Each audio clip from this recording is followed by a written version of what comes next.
Hi guys, ఎలా ఉన్నారు? మరో ఇంట్రెస్టింగ్ వీడియోతో మళ్ళీ మీ ముందుకు వచ్చాను. ఈ వీడియో చివరి వరకు చూసి నచ్చితే ఒక లైక్ వేసుకోండి. ఓకే, ఇక వీడియో స్టార్ట్ చేద్దాం.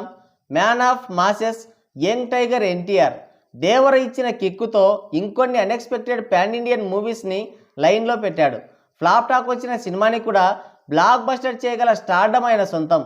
బ్యాక్గ్రౌండ్ని నమ్ముకోకుండా తనని తాను నమ్ముకొని ముందుకు సాగిన బెబ్బులి ఎన్టీఆర్. గరిక వేసిన గాడిద చస్తుంది కానీ గరిక చావదన్నట్టు తనని తొక్కాలని చూసిన వాళ్ళు, ట్రోలింగ్ చేసి తీర్చుకున్న వాళ్ళు అందరూ పాతాళంలోనే ఉన్నారు. కానీ ఎన్టీఆర్ మాత్రం ఆకాశమంత ఎత్తులో నిలబడ్డాడు. తనే శిల్పమై తనని తాను అందమైన, అపురూపమైన, అద్భుతమైన శిల్పంగా మలుచుకున్నాడు.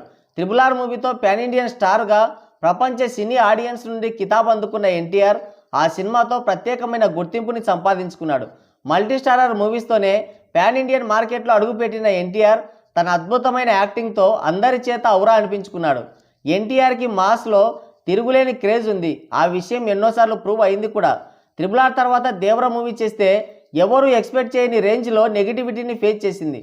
అయినా సరే ఆ సినిమాని విజయ్ తీరాలకి చేర్చాడు. కేవలం తన స్టార్డంతోనే. ఫ్యాన్స్ కోరుకున్న 1000 కోట్ల టార్గెట్ని రీచ్ అవ్వలేదు, కానీ అంతకు మించిన సాటిస్ఫాక్షన్ ఇచ్చింది దేవర సినిమా. అందుకే అప్పుడు మిస్ అయిన టార్గెట్ని రీచ్ అవ్వాలని రాబోయే సినిమాలని క్రేజియస్ట్ డైరెక్టర్లతో లైన్లో పెట్టాడు. అందులో ఒకటే వార్ 2, ఇంకోటి ప్రశాంత్ నీల్ డైరెక్షన్లో చేస్తున్న డ్రాగన్. ఈ 2 సినిమాలపైన ఒక్క ఎన్టీఆర్ ఫ్యాన్సే కాదు, total industry, world wide cine lovers అందరూ గంపెడు ఆశలు పెట్టుకున్నారు అండ్ చాలా ఈగర్గా వెయిట్ చేస్తున్నారు కూడా.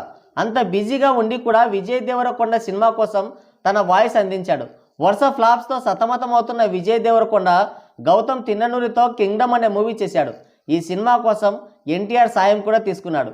ఎన్టీఆర్ తన వాయిస్ ఇవ్వడంతో కింగ్డమ్ హంగామా మొదలైంది. ఇది ఎన్టీఆర్ మ్యానియానో లేదంటే విజయ్ సినిమానో అర్థం కావడం లేదు. ఇక టీజర్ ఎలా ఉందనే విషయానికి వస్తే ఎన్టీఆర్ వాయిస్ ఓవర్ సినిమా టీజర్కి హైలైట్ అని చెప్పొచ్చు. తన గంభీరమైన స్వరంతో కొండన్నకి ఎలివేషన్లు ఇస్తుంటే గూస్ బంప్స్ వచ్చాయి. రియల్ టైగర్కే వాయిస్ వస్తే ఇలా ఉంటుందా అనిపించింది.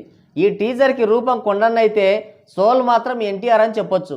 గట్టిగా చెప్పాలంటే ఎన్టీఆర్ వాయిస్ లేకపోతే ఈ టీజర్ ఎప్పుడో తేలిపోయిండేది. టీజర్తోనే అండమాన్ టికెట్ బుక్ చేసుకుని ఉండేది సినిమా. ఎందుకంటే ఇందులో ఉన్న విజువల్ సీన్స్ అన్నీ దేవర, సలార్, KGF ఇలాంటి సినిమాల్లో మనం ఆల్రెడీ చూసాం. ఇక అనిరుద్ అందించిన BGM యావరేజ్గా ఉందని చెప్పాలి. పైగా ఎక్కడో విన్నట్టుగా ఉంది. ఉన్నంతలో ఎన్టీఆర్ వాయిసే కొత్తగా ఉంది. ఇక విజయ్ కొండన్న చిన్న హెయిర్తో చాలా రఫ్గా కనిపించాడు. కానీ అన్నయ్య చెప్పిన మొత్తం తగలబెట్టేసా సార్ అనే డైలాగ్ వింటుంటే కామెడీగా ఉంది. బాడీ ఒకరిది, గొంతు ఒకరిదేమో అనిపించింది. లుక్లో డిఫరెంట్గా కనిపించాడు, కానీ body language and character old సినిమాలో మాదిరిగానే ఉంది. ఈ వినాశనం ఎవరి కోసం? ఈ రణభూమిని చీల్చుకొని పుట్టే కొత్త రాజు కోసం అని ఎన్టీఆర్ వాయిస్ ఇచ్చినప్పుడు కొండన్న ఎంట్రీ బాగుంది. ఓవరాల్గా అయితే టీజర్ యావరేజ్గా ఉంది. బట్ ఎన్టీఆర్ తన వాయిస్తో మ్యాజిక్ చేసి సినిమాని బమ్ అని పైకి లేపాడు. సినిమా రిలీజ్ అయితే ఇది కొండన్న సినిమా అనరేమో, ఎన్టీఆర్ సినిమా అంటారనుకుంటా. సో ఓవరాల్గా teaser is good, but NTR voice మాత్రం కేక. మరి ఈ టీజర్ పైన మీ అభిప్రాయం ఏంటో కింద కామెంట్ సెక్షన్లో కామెంట్ చేయండి. సో గాయ్స్, ఇది వీడియో. మరో ఇంట్రెస్టింగ్ వీడియోతో మళ్ళీ కలుద్దాం. Thank you, take care, bye bye.